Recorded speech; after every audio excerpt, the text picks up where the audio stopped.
Welcome to our 2022 Wildwood X-Lite 28 VBXL. I'm gonna start right in the back bumper here. If you just pull that cap out of there, inside of that back bumper, you're gonna find your sewer hose.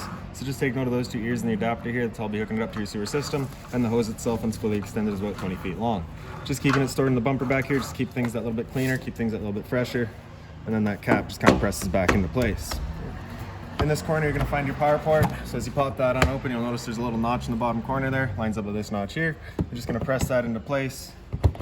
Give it a little 1/8 turn, that'll lock it in, and then you get the threaded collar there to really lock it down. Following the cord back, you're gonna find a standard 30 amp end there. Most campsites are gonna have that, and you can just plug straight on in and you're good to go. We do also provide you with a 15 amp adapter, so if you're looking to plug into a standard household outlet, you've got the power to do so. Right here, you've got your stabilizer jack, as well as in each corner of the trailer, you'll find another one of these guys. So what they're gonna do is they're just gonna run down, contact the ground, give it another turner so just to firm it up, and that'll get rid of any sort of bounce or sway that you see you got in the unit right now. Additional to those, you've got these JT strong arms. So you've got that T-latch there, you're just gonna loosen that off. That allows the two bars to telescope inside of each other. So as you're running your stabilizer jack up and down, you're gonna want that loose so that it can do that. And then once you've got it firmly set in place, you'll just take that T-handle, lock it down, and that'll just firm it up for any sort of forward and back movement. A step forward, and we've got your city water connection up here. So you're just gonna take your water hose and plug it into there, turn on the water, and that'll fill up your freshwater tank. That'll pressurize your water lines throughout the unit. All right. Below that is your black tank flush. So basically over time, you may notice after having gone and dumped your black tank, your monitor panel is still reading 1/3 or 2/3, whatever it may be. Typically it's just some debris inside of your tank hanging between the probes causing a misread. So what you're gonna do is just take that same water hose and plug it into there, open up your black valve that we'll show you in a second, and turn on the water, and that'll just flush out that tank, getting rid of any sort of debris that could be causing that issue. Down from there, you're gonna find your sewer system. So that cap, you're gonna kind of give it a press on, then you can turn it and it pops on out of there. So you can see the cap here has the exact same ears that your sewer hose had, so that'll attach the same way. You're just pressing it in, giving it that turn, and it locks on. On the left, you get a black valve here, so that black valve is controlling your black tank. Black tank is gonna be filled from your toilets. That's of course gonna be our dirtiest water, so we'll be dumping that first. Once that's done, you can then come to the gray. Gray tank is gonna be filled from your sinks as well as your shower. So typically cleaner water, we'll dump that last just to help keep that hose as clean as possible. There is also another black valve up here. I can't quite tell you exactly why, but it is just on that 3-inch black tank system. So if you wanted to have that closed, dump that first, just kind of an extra seal, I guess. Up from there, you're gonna find your hot water tank. So that keyway there, you're just gonna line it up and then you can pop it on out of there. 2 little posts in the bottom hold that little cover on. For turning it on with electricity, you got a switch down in the bottom corner here. So as you flip that on, it'll fire up with electricity. For turning it on with propane, we've got a switch just inside of the unit. And once we get in there and do that, I will go over a reset procedure, and the button that I'll refer to is just right here. Before we turn it on with either source though, we just want to hit that relief valve right there. Make sure that shot of water comes out. That little bit of water coming out is letting you know this tank is full. It's safe to fire it up, and you're not going to burn anything out by doing so.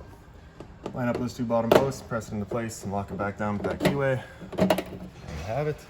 So up above that, you're going to find your exterior shower. So you're going to get a key just like this little guy here. You can stick it on into there, open it up. Then you get your hot and cold water, 3-foot head and hose, so standard. So if the dog's out getting muddy, you can spray him off before he goes inside. That hose just tucks back on inside. Tuck that handle underneath the knobs. There you go. Towards the front of the unit here now. You got the one end of your storage compartment, so just the magnetic latch holds it open for you. It does see just straight through to the other side. Around front of the unit, you're gonna find up on the frame there's a battery disconnect switch. So with that pointed up right there, that's it turned on. Turn it fully counterclockwise and pull it out of there, and that's your battery now disconnected. So for storage, you want that disconnected. Any other time, you pretty well want that connected. Battery itself is housed inside of this box here, so as long as you're plugged in through that short cord in the back or your 7-pin to your tow vehicle, that battery is charging for you. These 2 knobs there, if you loosen them off and push them back, you get access to your propane tanks. So it's super simple. They're just teed into the one regulator, so you're just gonna run off of one tank. Once your propane appliances stop working, you'll just close it off and open up the other one to run off of that. Up front, you get the power tongue jacks, the light switch up top, and then the switch in the bottom. Up is up, down is down. That little plug there, if you pull that off, you get access to your manual override. On the other side of the unit here, your storage compartment, the door is a dry erase surface, so if you got the markers, you can make your notes up there. And then inside of the compartment, you're gonna find a water hose for you, as well as that park adapter I was telling you about. So your 30 amp cord into there, 15 to a standard outlet. Also back on the wall there, you'll see this kind of long handle right there. That's gonna be for running all of your T handles on those JT strong arms. And then down behind that is kind of your that tongue jack or the manual override. And then down from there, you're gonna find a little 3/4 inch end for running all of your stabilizer jacks. The stabilizer jacks in the front here are the exact same. They do have the JT strong arms. They just go towards the front and center of the unit rather than straight ahead. And then we just got your laundry hamper here as well. right behind the door here, we've got your freshwater tank inlet. So you just pop that cap out of there and take your water hose and plug it into there. Turn on the water and that fills up your freshwater tank. Up from there, you're gonna find your 2 exterior speakers, and kind of in between them, you got your stove vent here. So that little flap in there, you just wanna make sure that's opened up so that our fan inside can evacuate any fumes from our stove. Down from there, you're gonna find your exterior kitchen. So that just opens on up, and it does have the magnetic latch there. Inside of here, you do have a 120 volt fridge. So as long as you're plugged in, this fridge is going for you. Right beside that, you got your griddle. So that just slides on out. Right behind it, there's this little latch there. So when you have it out, you just want that latch down. Just ensures that it doesn't go slamming back shut on you while you're cooking. Your hose here, you're just gonna pull that black collar back and you can disconnect it. And then in the back of the griddle here, you've got that quick connect attachment. So you just pull that collar back again, attach it into place. And then down underneath the unit, you got your quick connector right here. So your dust cap out of there, and then you can pull that brass collar back, attach your hose, and then you got that valve back there. We're gonna open that up. With that valve opened up, you cannot undo that collar, so it's just kind of an added safety.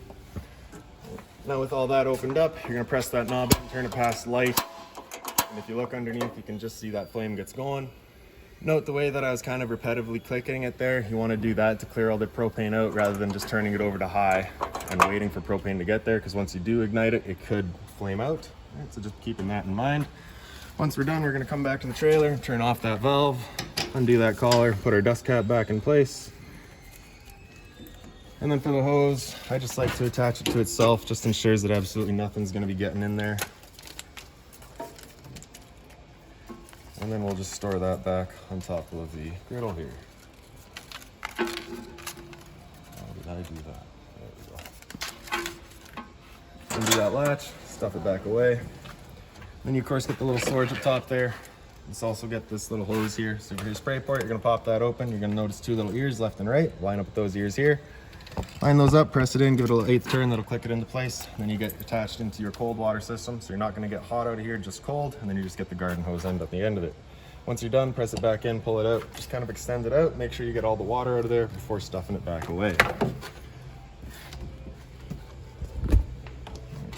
Down underneath there, you got your freshwater tank drain. So you get that white gate valve there, you just pull that over and that'll drain itself out.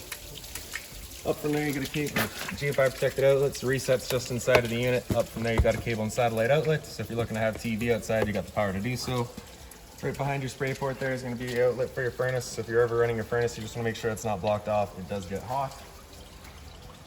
In the back here, you get a couple of low point drains. So just those valves there, you crack them open, drains out the freshwater system. So basically, if you're looking to, or if you're going to be leaving the unit for a while, you just want to open those up, let all the water out so that it doesn't go stale or stagnant. Or if you're getting ready to winterize the unit, you just want to get all the water out before pumping antifreeze through. And then in the back of the unit, we just get your spare tire back here. Straight up from there, you're going to find a pre-wired mount for an observation or rear view camera. And then down here is your cable and satellite inlet. So cable on the left, satellite on the right, fires up at the TV locations. So now we'll make our way inside of the unit.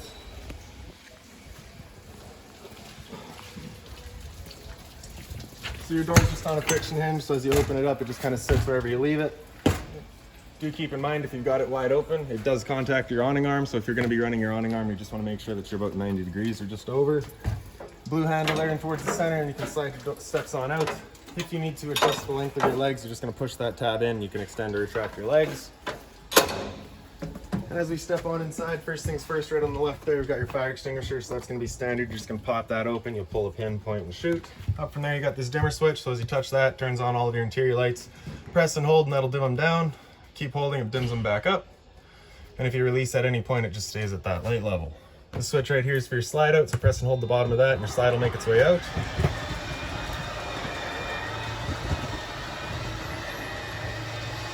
Once your slide's fully extended, you're just going to hear a couple of whines from the motors and then they'll turn off automatically.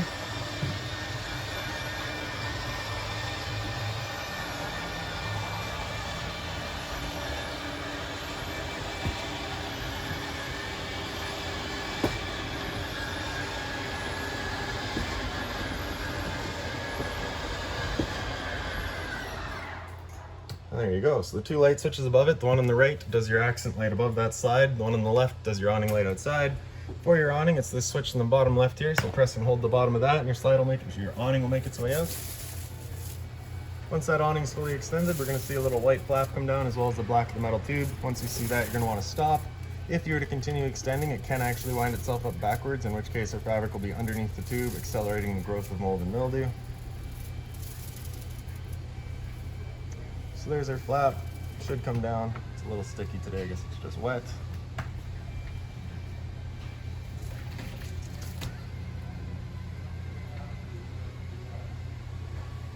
There we go. And the black tube, this will stop right there. Now if it were to start raining, it's of course going to be holding some water anyways, so what you can do is grab either arm, front or rear, and just pull down on it, and you can see that changes the pitch out of the awning out of the head, allowing the water to then run off. Now if you like that angle better, because it does give you more shade, you can do the same thing with the arm up front. Before you bring it back in though, you just want to make sure these guys are back out straight and fully extended, just so that we're not running the risk of bending anything. Then we can come back inside and press and hold the top of that switch, and the awning will make its way back in. I'll just point out real quick too that while you've got your awning light on, your speakers do get that blue light as well. So one more thing to keep in mind with your awning is it does catch a lot of wind, so once you get up to about 15-20 kilometers an hour wind, you want to bring it back in, again, just so that you're not running the risk of bending your arms.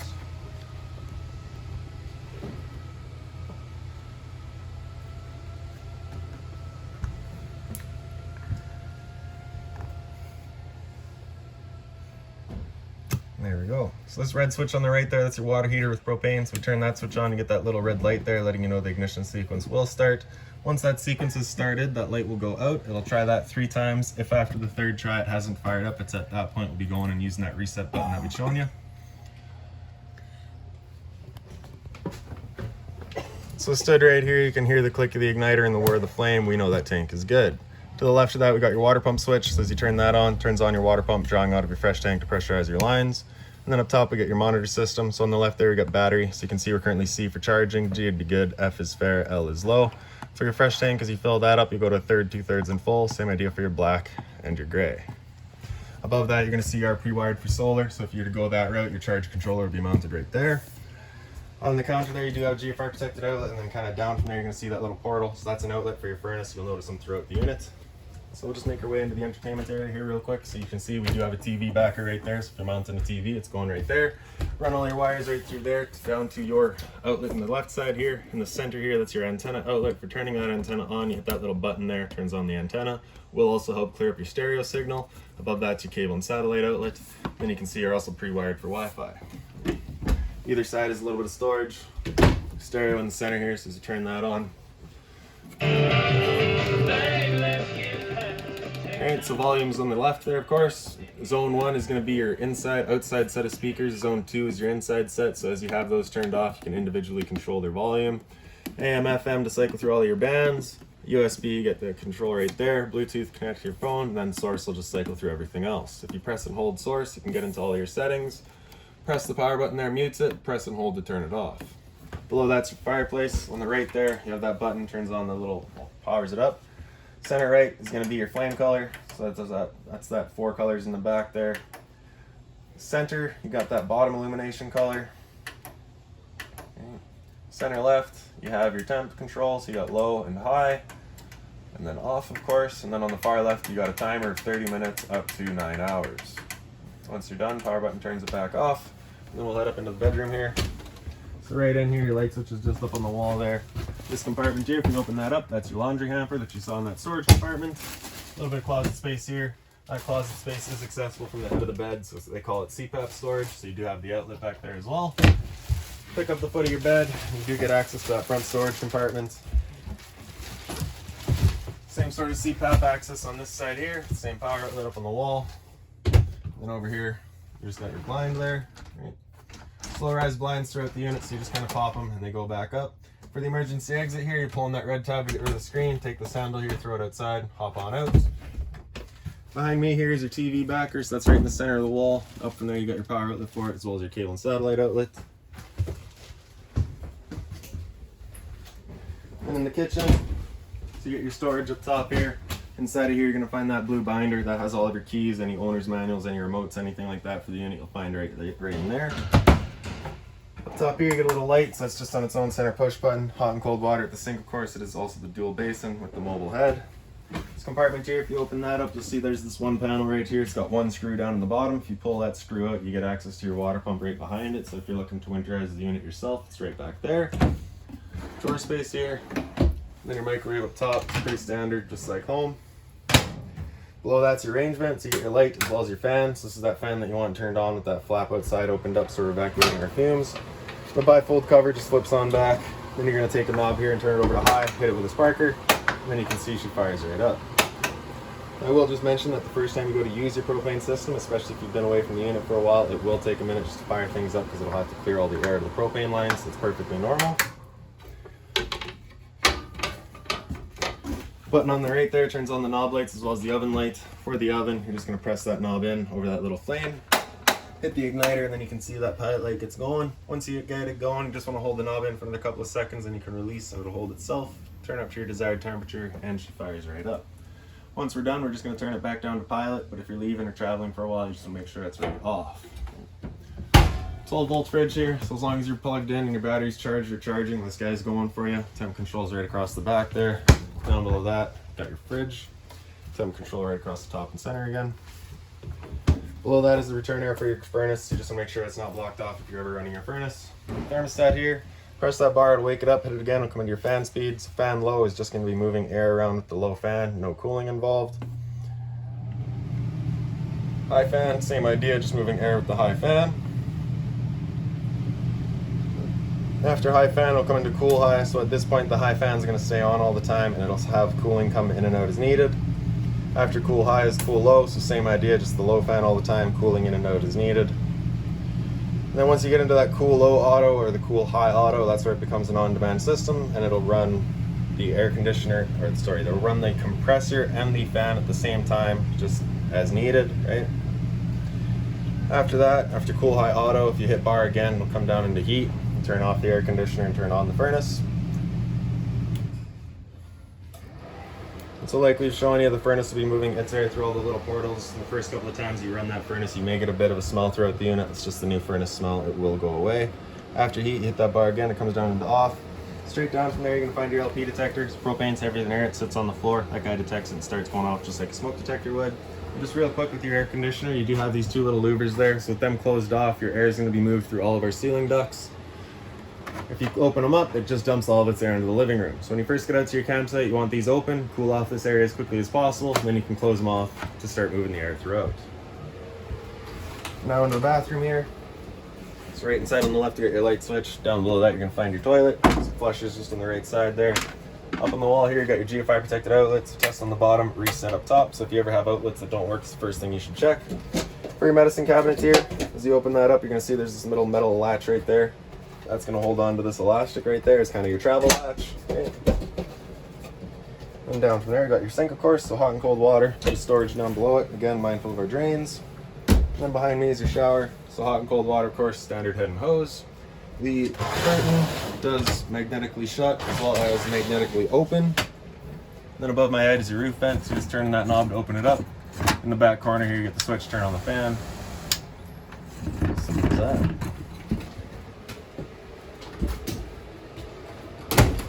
Kind of get some pantry space here, some storage space, as well as down below. Just being mindful of water lines to that exterior shower there.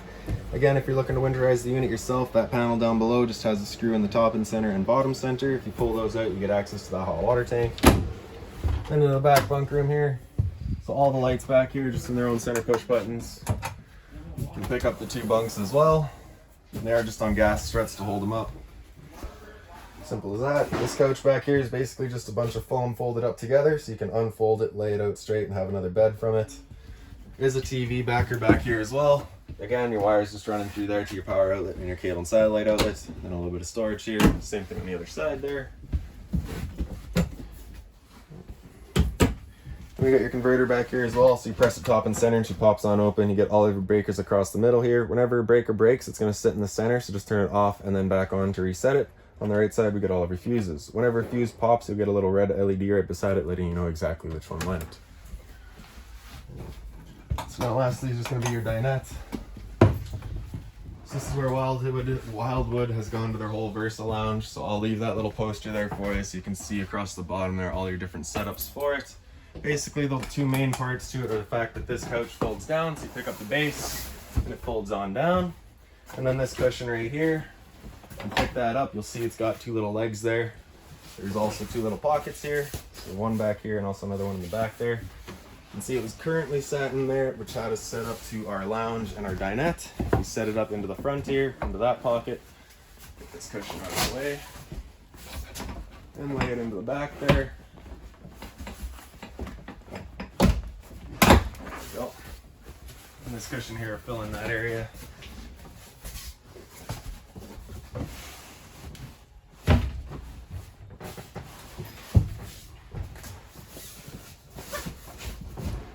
There's kind of your lounge. And then of course you could have it down, have those down. Your table will just wiggle up out of its legs. You can lay the legs down then, take those back cushions to fill in the table and create kind of a full bed. You have all the different options here. All the storage underneath it all has little cubby bins for it as well, except for this one. This one should. Great. So there you have it. Lastly is going to be your fire alarm, and that's that. So if you've got any other questions on the unit, please feel free to give us a call, 204-237-7272.